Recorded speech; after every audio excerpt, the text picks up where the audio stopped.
você deixar no altar de Deus, né? Que Deus ele ouça a nossa oração, que Deus ele ouça o nosso clamor, aquilo que nós temos colocado diante do Senhor e assim rogado, né, a sua graça e a sua infinita misericórdia. E assim vamos abrir, irmãos, a palavra do Senhor na primeira carta do apóstolo Pedro, 1 Pedro, capítulo 3, verso 1 ao verso 7. Estaremos nessa primeira mensagem, né, durante esse mês de maio, trazendo sempre mensagens, né, por enquanto a gente dá uma pausa na carta aos Gálatas e volta no mês de junho, se Deus assim permitir, se Cristo não voltar, né, e a gente continua as meditações na carta de Paulo aos Gálatas. Mas um momento oportuno para a gente pensar um pouco. Quem dera que famílias, casais estivessem aqui presentes para a gente crescer na graça de Cristo Jesus. Mas Deus ele sabe todas as coisas, né? 1 Pedro capítulo 3, nós faremos a leitura do verso 1 até o verso 7. E assim nos diz a palavra do Senhor. Muito parecido o texto, porque a Bíblia ela traz exortações para nós, como cristãos, vivermos em família. E hoje veremos os pilares para uma família unida, amar e servir ao Senhor. Os pilares para que a família possa estar firme, amando e servindo ao Senhor. Assim nos diz a palavra do Senhor. Mulheres, sede vós igualmente submissas a vosso próprio marido, para que ele, se ainda não obedece à palavra, seja ganho sem palavra alguma, por meio do procedimento de sua esposa, a observar o vosso honesto comportamento, cheio de temor. Não seja o adorno da esposa o que é exterior, como frisado de cabelos, adereços de ouro, aparatos de vestuário. Seja, porém, o homem interior do coração unido ao incorruptível traje de um espírito manso e tranquilo, que é de grande valor diante de Deus. Pois foi assim também que a si mesma se atraviaram outrora as santas mulheres que esperavam em Deus, estando submissas a seu próprio marido, como fazia Sara, que obedeceu a Abraão, chamando-lhe Senhor, da qual vós vos tornastes filhas, praticando o bem e não temendo, né, perturbação alguma. Maridos, vós igualmente vivei a vida comum do lar, com discernimento e tendo consideração para com a vossa mulher, como parte mais frágil. Tratai-a com dignidade, porque sois juntamente herdeiros da mesma graça de vida, para que não se interrompam as vossas orações. Feche seus olhos, queridos, mais uma vez. Pai, aqui está, Senhor Deus, a tua palavra, Senhor Deus. De nós mesmos, ó Deus, nós não conseguimos compreender. Sem iluminação, Deus, do Espírito Santo, nós não conseguiremos entender, nem compreender, nem viver, Senhor Deus, o que aqui foi lido, Senhor Deus. É por isso que nós te rogamos, ó Deus, se for preciso nos corrigir, nos repreender, nos exortar, que assim seja, Senhor Deus. Mas que as nossas vidas não continuem as mesmas, ó Deus, mas que a cada dia nós sejamos transformados, prontos, ó Deus, para te servir com mais intensidade, Senhor Deus. Fala, Senhor Deus, no nosso coração. Nós assim te oramos, Nós assim te damos graças, ó Deus, por tudo, em nome de Jesus, amém. Podeis assentar, irmãos. Pilares para uma família amar e servir. Está ali o tema deste mês de maio. A família, como nós já vimos, é a base de toda a sociedade, de todas as épocas. E dos tempos para cá ela vem sofrendo com certeza grandes ataques furiosos, ataques e investidas contra os maridos, ataques e investidos contra as mulheres, ataques e investidas às crianças, aos nossos filhos. A família tentando assim tirar o valor da ideologia, daquilo que Deus ele criou. As ideologias, elas tentam tirar, usurpar o valor daquilo que Deus havia criado, que, como ele disse, eis que era tudo muito bom, e Deus ele é o autor da família, mas o inimigo, o diabo, ele tenta destruir, e muitas vezes por darmos ouvido, por não estarmos firmes, nós muitas vezes cedemos, e a gente tem visto muitos lares, inclusive muitos lares cristãos destruídos. Na atualidade nós podemos ver mulheres ter exatamente empoderamento. Os movimentos, elas empoderam a mulher de tal ponto dela se achar superior ao homem. Nós temos visto na nossa sociedade a função, desse discurso politicamente, daquilo que é correto, mas que é contrário às escrituras sagradas. O texto que nós lemos, o texto da nossa reflexão, fala sobre o relacionamento conjugal entre homem e mulher. Sem dúvida, o sucesso da família depende quase dessa totalidade, do sucesso do relacionamento entre marido e mulher. Se esse relacionamento ele é fracassado, a família será fracassada. Se esse relacionamento ele não tiver o alicerce, não for os pilares dessa sociedade, a sociedade estará destruída e essa sociedade estará corrompida, como a gente tem visto. Pedro ele escreve para os irmãos que viviam perseguidos na sua fé. A igreja ela era perseguida na sua fé, a igreja que estava espalhada por várias regiões, itinerantes, várias regiões onde a palavra de Deus era pregada, e essa igreja sofria ataques, sofria perseguições, assim como sofre em nossos dias. É interessante que a gente observar no capítulo 2, verso 21 até o verso 25, Pedro nos apresentou como Cristo agiu diante dos seus acusadores e dos seus executores. E já em Filipenses capítulo 2, verso 5 até o verso 11, Paulo nos lembra que Jesus ele foi obediente e ele foi submisso até o momento da sua morte, morte de cruz, e assim ele foi crucificado diante de Deus. Depois de falar sobre submissão às autoridades, submissão aos patrões, agora Pedro, se você olhar o contexto, ele fala de submissão ao patrão, submissão aos patrões, às autoridades. E agora Pedro ele chega ao nível mais alto desse relacionamento, dessa submissão, que é entre o relacionamento conjugal. Pedro nos traz aqui instruções importantes, queridos, para o casal, para a nossa vida como casal, para a nossa vida como crentes diante da sociedade. E que os pilares, e quais são os pilares de uma família que está pronta para amar e servir. E é isso que esse texto, e é isso que nós iremos ver a partir de agora.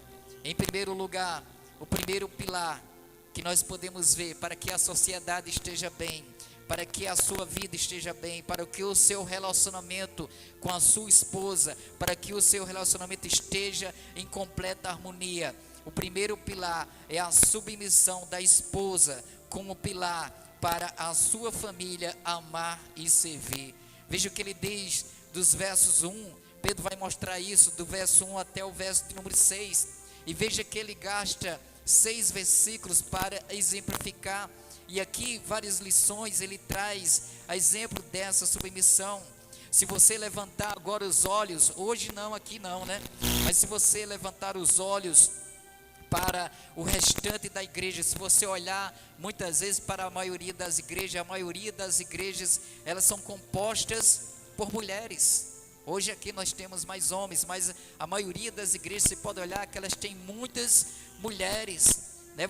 A gente vai ver muitas mulheres, essa é a realidade. A maioria das igrejas ao longo da história sempre foi composta por várias mulheres seguiam a Cristo, várias mulheres acompanhavam a Cristo, várias mulheres, claro, elas não têm o papel que o homem tem, e aí deixar bem claro, elas não têm o papel. Hoje muitas estão indo tão apoderadas, estão sendo tão apoderadas por este mundo, que muitas querem até assumir o cargo de pastor, que não é dado às mulheres. As mulheres, elas têm o seu valor, elas têm a sua importância, e elas são instrumentos valiosos, usados na obra de Deus, sim, mas no devido lugar, no cargo que a Bíblia, que a palavra de Deus, ela estabelece. Porque Pedro dirige mais orientações às mulheres do que para os homens.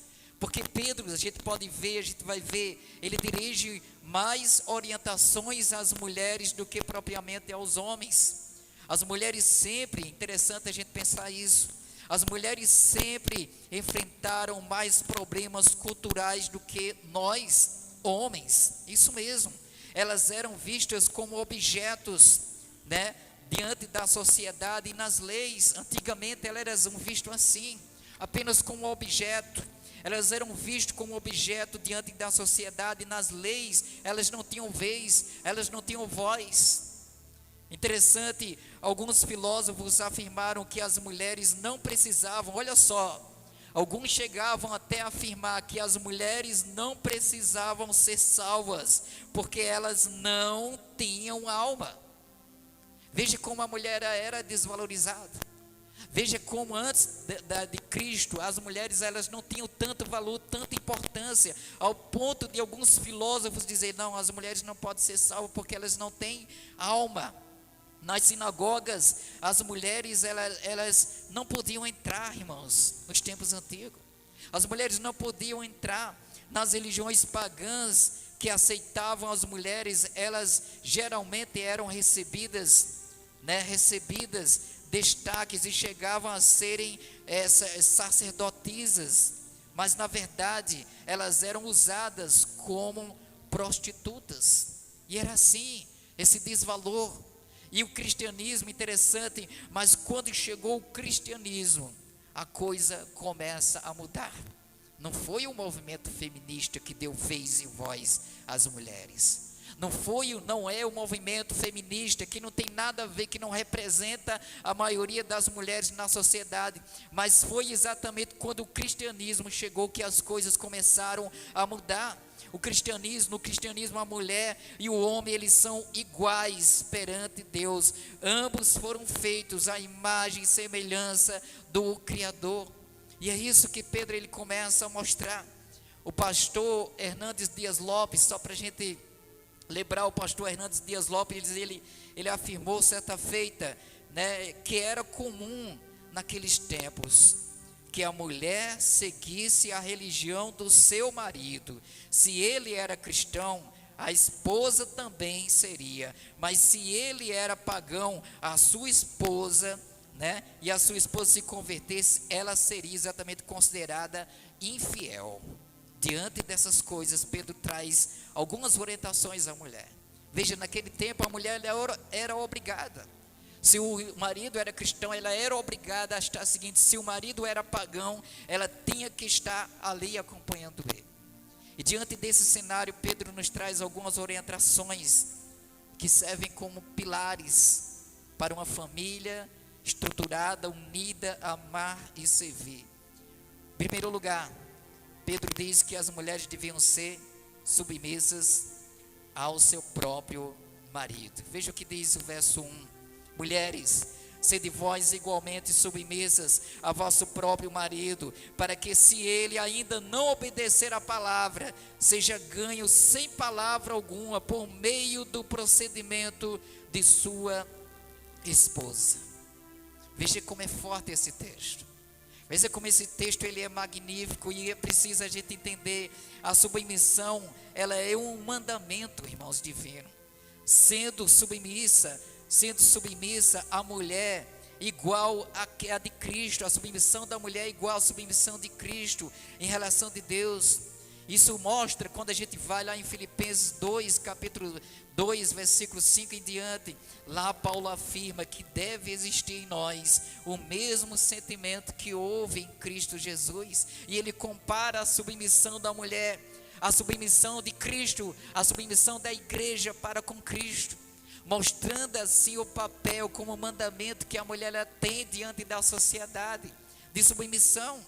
A submissão de Jesus Cristo a Deus foi algo que era tão precioso, tão valioso em sua essência, mais que uma função de um propósito da vontade do Pai. É uma função que a mulher ela tem. É uma função, isso não menospreza, isso não tira o valor. A submissão da esposa ao marido é a submissão de alguém da mesma essência, igual com o mesmo ser, porque ambos foram criados à imagem e semelhança de Deus. Não torna a mulher inferior ao homem quando ela é submissa ao marido. Pelo contrário, é uma função que Deus deu à mulher. É uma função, e os dois estão em igual modo, gente, né? Nem tem a ver também com a questão do gênero, como alguns dizem, pois a submissão da mulher, no verso 1 que nós vimos aqui, é ao seu próprio marido e não a todos os homens. É ao seu marido e não é a todos os homens indistintamente.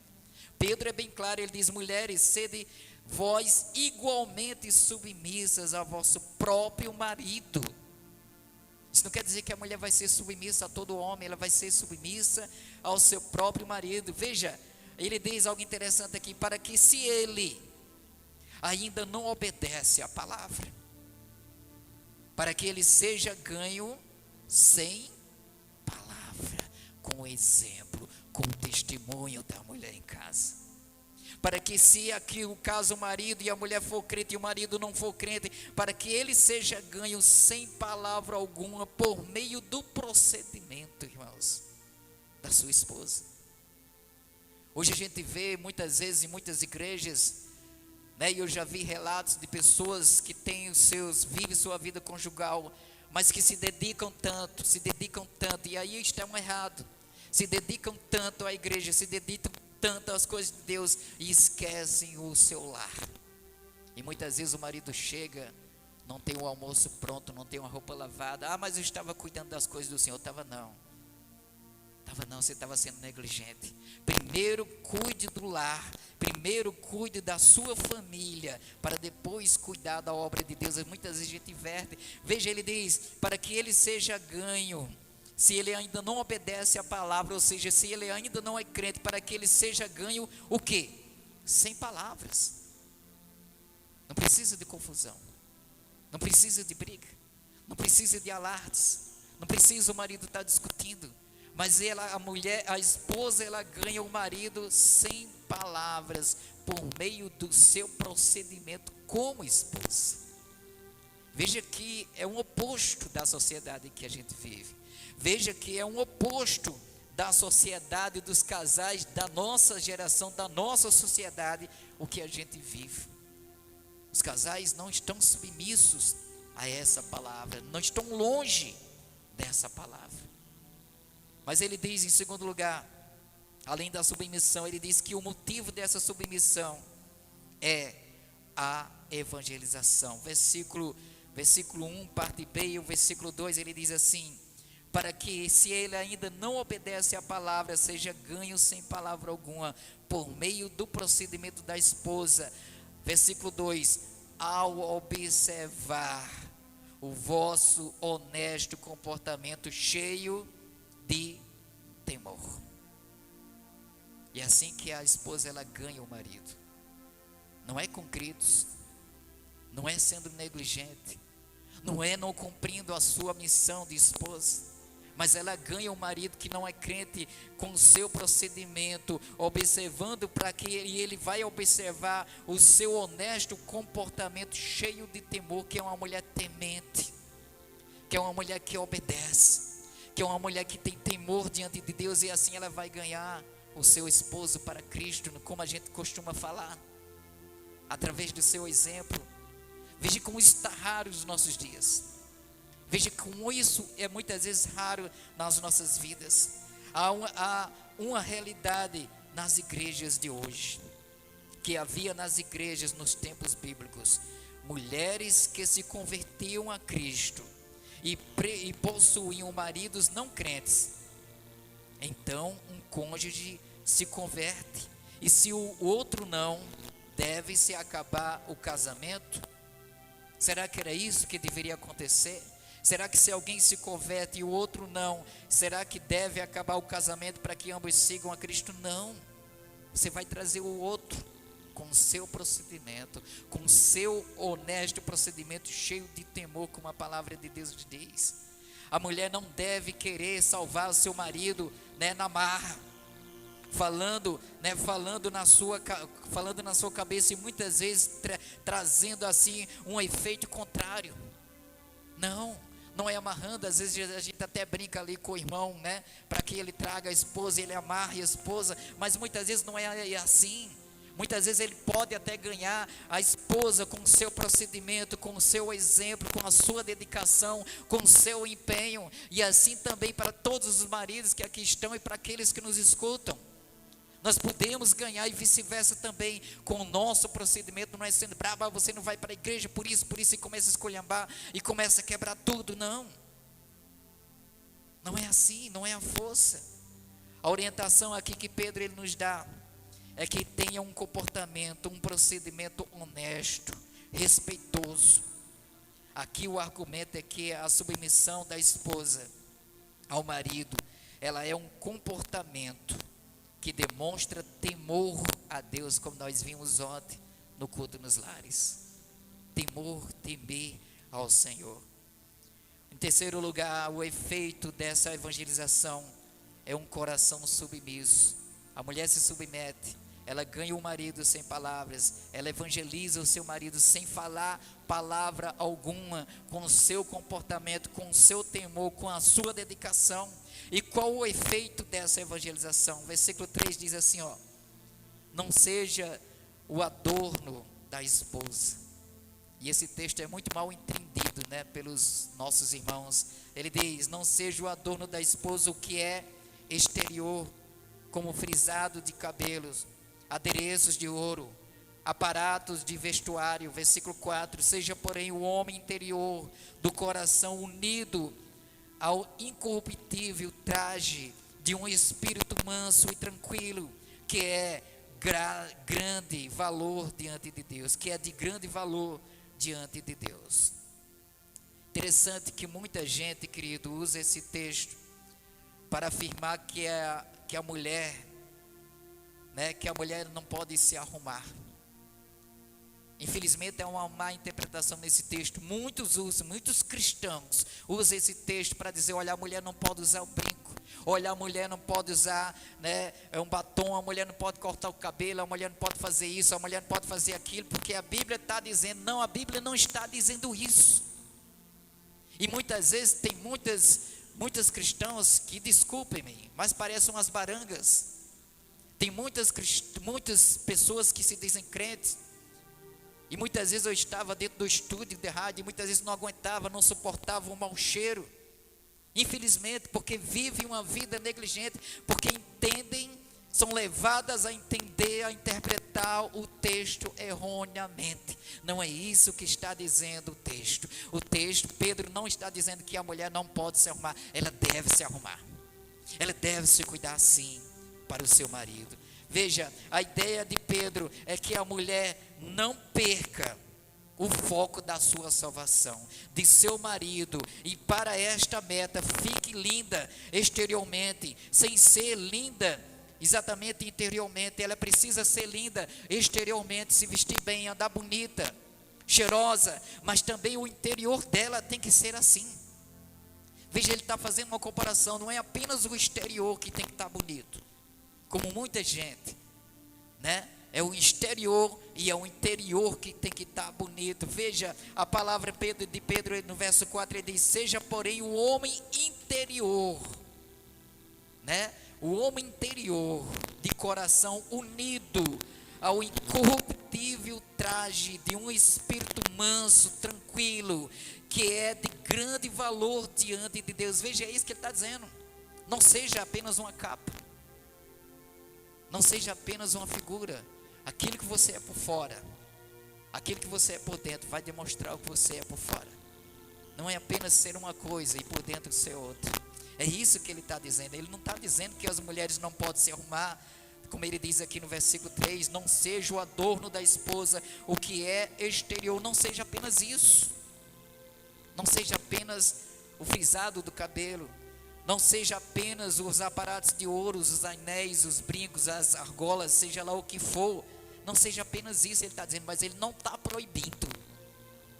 Há uma má interpretação no texto, e infelizmente muitos vão nessa má interpretação.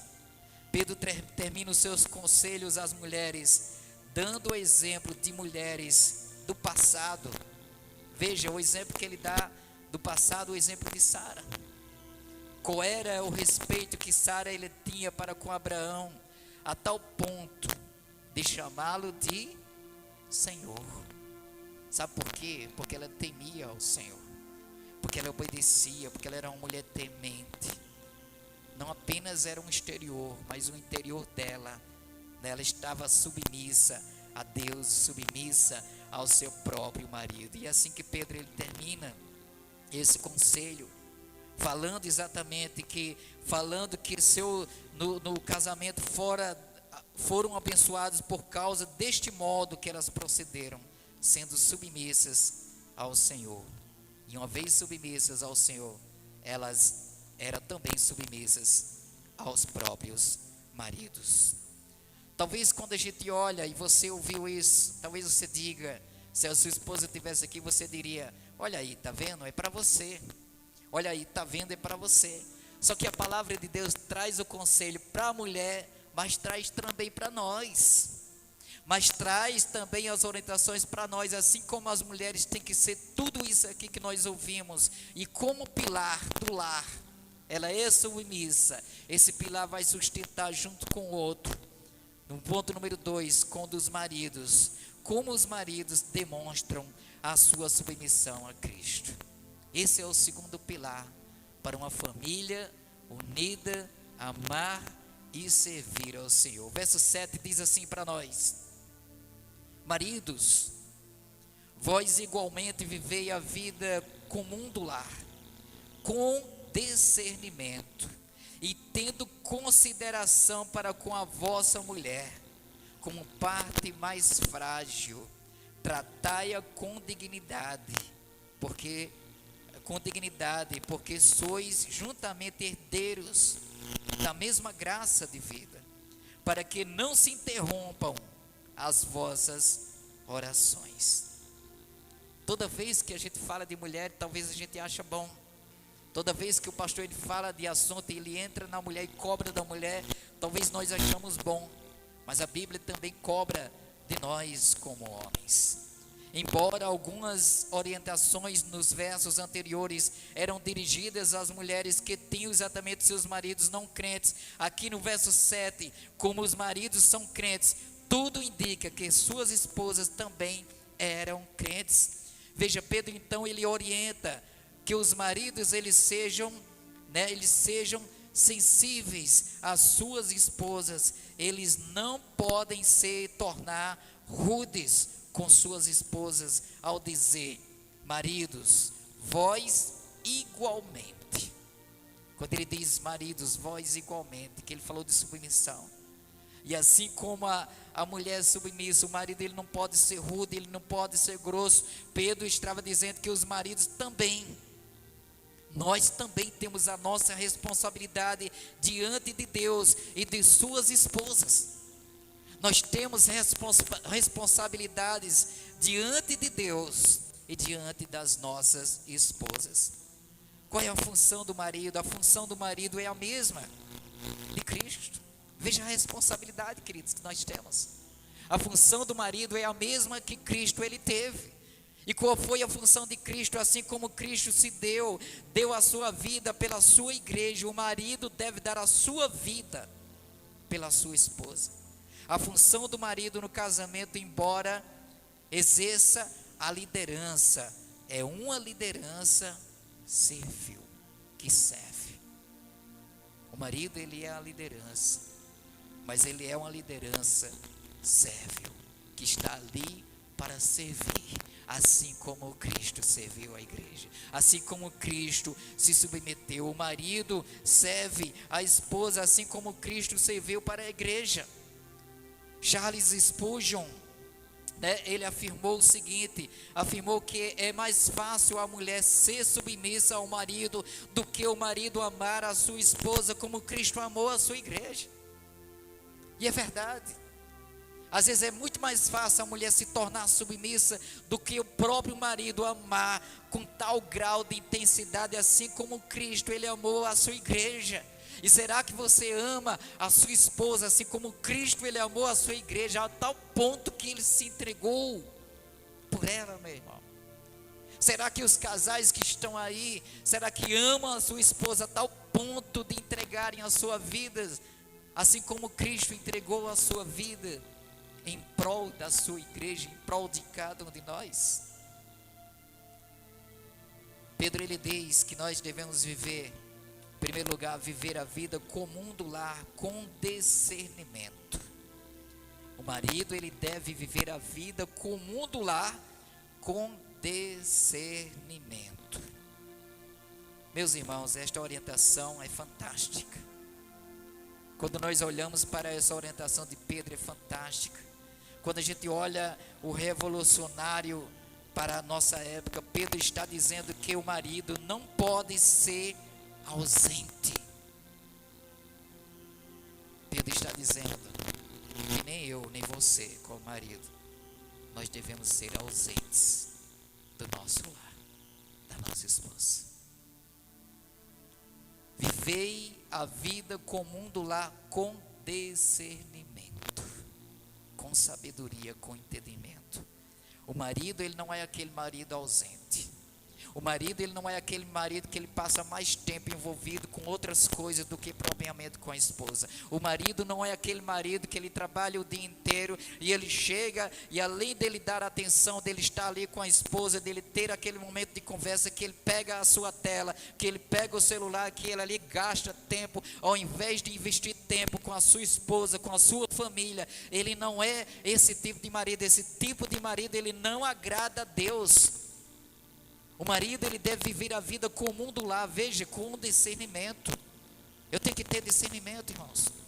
É por isso que muitos casamentos não vão adiante, porque hoje os maridos não têm tempo para sua esposa. Trabalham e a gente trabalha, mas a gente tem que ter tempo para estar ali junto, para conversar, para ouvir. Isso faz parte da vida conjugal. Eu não posso, você não pode, meu irmão, como marido, ser um marido ausente da sua esposa, de não dar atenção à sua esposa e só cobrar e você não dá a mínima atenção. E só cobra e tem que ser assim, mas você não faz a sua parte como marido. Infelizmente essa é a sociedade que a gente vive, mas isso não deve ser na vida cristã. O marido precisa participar das necessidades do lar, da esposa, e prover as necessidades físicas e materiais que o lar precisa. A função do marido é de prover, de provedor. Deus deu, ele precisa participar, irmãos. Participar não é estar ausente. E participar aqui não é só trabalhar, mas eu já faço, Luciano, a minha parte. Eu trabalho feito um louco, trago o alimento, boto dentro de casa, já faço a minha parte. Não é só isso, não. Não é apenas esse trabalho de prover as necessidades de uma forma gerais, sejam físicas, sejam espirituais. Em Tito capítulo 2, versículo 4 e 5, Paulo ensina que o primeiro dever da esposa é cuidar do lar, embora não haja nenhuma proibição para que ela trabalhe fora. Não existe proibição, mas o primeiro dever que a mulher tem é cuidar do seu lar, porque a provisão é dada ao marido para que ele trabalhe, para que ele providencie o alimento para a esposa, para os filhos, é responsabilidade dele.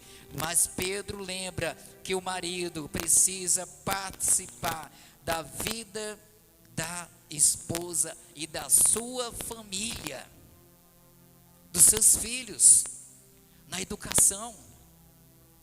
E quando se trata de educação, a gente vê um conflito. Muitas vezes o marido coloca uma disciplina, a esposa vai lá e tira. Muitas vezes a esposa coloca uma disciplina, o marido vai lá e tira do filho. Não, tem que haver concordância, tem que haver disposição, porque ambas devem participar da vida comum do lar. O pai não pode ser ausente. O que a gente tem visto é uma realidade totalmente diferente. Em segundo lugar, o marido não pode ser ausente. Veja, viver a vida comum do lar com discernimento é trabalhar contra si mesmo, muitas vezes para tentar compreender as necessidades da esposa, para se comunicar com ela. Não é fácil. Se eu pedir às mulheres para escrever, num papel, se a gente pedisse às mulheres para escrever num papel as suas reclamações, elas teriam várias. Se a gente pedisse aqui, olha, o que é que você tem contra o seu marido, elas iriam escrever várias. Por isso, a Bíblia nos chama a responsabilidade. Veja 3 coisas que seus maridos mais gostam. Se a gente pedisse quais são as 3 coisas que o seu marido mais gostam de fazer. Se a gente pedisse para a sua esposa, para você que está aqui, para mim que está me ouvindo. Se a gente dissesse assim, escreva aí 3 coisas que o seu marido mais gosta de fazer. O que a sua esposa escreveria nessas 3 coisas? Com certeza a gente receberia rapidamente as respostas, mas se elas mesmas se essa mesma pergunta for feita aos maridos, a maioria vai demorar para responder. Precisamos lutar contra isso. Se a gente fizer essa mesma pergunta para vocês, quais são as 3 coisas que a sua mulher mais gosta? Quais são as 3 coisas que a sua mulher mais gosta? Será que você me responderia? Se você perguntar para ela, ela vai dizer: Toninho gosta disso, disso e disso, né? Antônio gosta disso, disso e disso. Edgar, né, não tem mais esposa, mas ela ia dizer: ele gosta disso, disso, disso. Luciano gosta disso e disso, disso. Mas se eu perguntar para você, o que é que a sua esposa gosta? E aí? Quais são as 3 coisas que a sua esposa gosta? A gente precisa mudar isso. Talvez você não sabe porque a gente não dá a mínima atenção. Talvez a gente não sabe porque a gente não presta atenção. Porque a gente não está vivendo a vida comum do lar. E a gente traz, é por isso que a gente traz essas reflexões para a família. Quem dera que aqui estivessem todas as famílias. Veja, em terceiro, o marido precisa ter consideração para com a sua esposa e tratá-la com dignidade. Quando Pedro fala que a mulher é parte mais frágil, ele está se referindo à questão física e não às questões intelectuais, mentais ou morais. Veja, quando Pedro ele diz aqui, né? Porque sois juntamente herdeiros. Aliás, voltando aqui um pouquinho, quando ele diz assim, ó, porque tratai-a com dignidade como parte mais frágil. Ele não está dizendo, mas ela está asseverando que ela é frágil, né, no sentido físico, não no sentido que ela é menos inteligente que você, não. Pelo contrário, tem muitas mulheres muito mais inteligentes do que nós homens. Isso é fato, isso é realidade. Quando Pedro ele fala de parte mais frágil, exatamente é isso que ele está se referindo. Ele não está se referindo apenas à questão física, como sexo frágil, né? Mas a questões intelectuais, mentais ou morais. O marido pode até discordar da sua esposa, mas ainda assim precisa amá-la, respeitá-la e ter consideração a respeito de sentimentos, desejos e da maneira de pensar da sua esposa. Às vezes a gente pode até discordar, às vezes a gente discorda de algumas coisas. E quem que não discorda? Mas veja, às vezes a mulher, ela tem uma visão mais ampla do que nós homens. Ela consegue enxergar coisas que a gente não consegue enxergar. A gente age muitas vezes por impulso, e a mulher às vezes aconselha, olha, não faça isso, não vá ali. E a gente menospreza muitas vezes, né? Porque a mulher é um sexo frágil. Mas muitas vezes ela tem um entendimento bem maior do que o meu e do que o seu. Quantas mulheres dentro da obra de Cristo, elas têm uma sabedoria, elas têm um entendimento que muitos homens não têm. Mas isso não faz com que elas assumam o cargo de pastoras, porque a Bíblia não estabelece.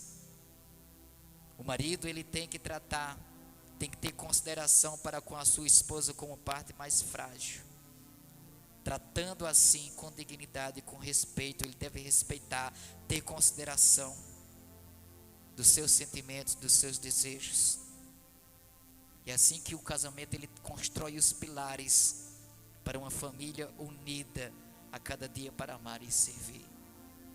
Em quarto lugar, a motivação espiritual. Veja, ele diz aqui, porque sois juntamente herdeiros da mesma graça da vida, para que não se interrompam as vossas orações. Pedro, ele dá agora um argumento espiritual para que o homem decida tratar a sua esposa com consideração, com dignidade. Noutras palavras, enquanto o marido não aprender, preste bem atenção, maridos, enquanto o marido não aprender a lidar com a sua esposa, haverá empecilhos na sua oração. Enquanto você não viver em harmonia com sua esposa, Deus não vai ouvir a sua oração. Isso é forte. E é isso que ele está dizendo aqui. Ele diz, olha, porque sois juntamente, não é separadamente, sois juntamente herdeiros da mesma graça de vida, para que não se interrompam as vossas orações. Quando o casal, ele está brigado, as orações não são ouvidas. Quando o casal, ele está em um canto e o outro separado por alguma discórdia, Deus não ouve as orações. Isso é muito forte. Quando você está de mal e não trata a sua esposa com dignidade, com seriedade, Deus, ele não vai ouvir a sua oração. É isso que a palavra de Deus nos diz. Submissão a Cristo leva o crente, para a gente concluir, a submissão a Cristo leva o crente a ser submisso nos seus relacionamentos, tendo diante de nós um desafio. As esposas, elas têm os seus desafios, os maridos, eles têm os seus desafios diante da vida cristã. Pilares, famílias unidas, pilares para amar e servir. Quando ambos estão em harmonia, cumprindo e vivendo o que diz a palavra, nós estamos fazendo e construindo pilares fortes. E aí esse lar, como a gente chama, estará blindado para a glória do nosso Deus. Amém, irmãos? Que esse Deus, ele nos abençoe e que ele nos ajude, né? Cada um de nós, aos maridos que aqui estão, as esposas que aqui não estão, mas que irão ouvir. Esses são pilares para que a gente tenha uma sociedade firme. É esses pilares que a sociedade, que as ideologias, elas tentam destruir. Quando eles colocam e dão à mulher um empoderamento, eles quebram esses pilares. Quando eles colocam a mulher empoderada e quebram esses valores bíblicos, eles estão quebrando a harmonia no lar. É por isso que a sociedade, as famílias brasileiras, em muitos lares, eles estão destruídos, porque não há harmonia entre os cônjuges.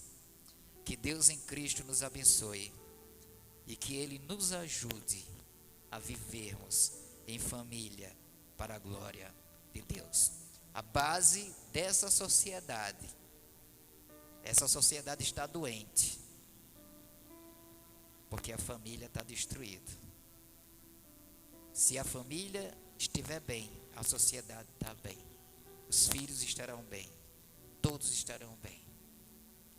É impressionante, e as estatísticas mostram que o Brasil ele bateu recorde de divórcios. O número de divórcios ele supera o número de casamentos. Isso é triste. Sabe por quê? Porque não há harmonia. Porque esses pilares que nós vimos aqui, eles não são construídos na nossa sociedade, mas eles têm que ser construídos na minha vida e na sua vida como cristão. Amém, queridos? Que Deus em Cristo, Ele nos abençoe. Diante disso, vamos cantar.